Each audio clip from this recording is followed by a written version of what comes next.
Hi, இன்றைக்கி நம்ம பார்க்க போகிறது ஒரு வார்த்தை இரண்டு அர்த்தம். One word two meanings. இதில் தான் ஒரு வார்த்தையை பார்க்க போகிறோம். இன்றைக்கி நம்ம பார்க்கக்கூடிய வார்த்தை கல்.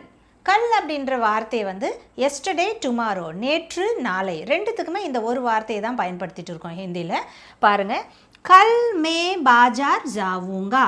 கல் மே பாஜார் ஜாவுங்கான்னா நாளைக்கு நான் மார்க்கெட்டுக்கு போவேன். நெக்ஸ்ட் பாருங்கள், கல் ஹம் சப் பகுத் குஷ் தே. நேற்று நாங்கள் எல்லாம் ரொம்ப ஹாப்பியாக இருந்தோம், ரொம்ப சந்தோஷமாக இருந்தோம். இப்போ இந்த கல் அப்படின்றத நேற்றா நாளையான்னு நம்ம எப்படி கெஸ் பண்ணோம் அப்படின்னு பார்த்தீங்கன்னா, இதில் பாருங்கள், பாஜார் ஜாவுங்கா, நாளைக்கு நான் போவேன் அப்படின்னு சொல்கிறது எதிர்காலத்தை குறிக்குது. அதை வச்சு தான் இதை கல் அப்படின்றது நாளை அப்படின்றத நம்ம கெஸ் பண்ணணும். கல் ஹம் சப் பகுத் குஷ் தே. நேற்று நாங்கள் எல்லாம் ரொம்ப சந்தோஷமாக இருந்தோம்.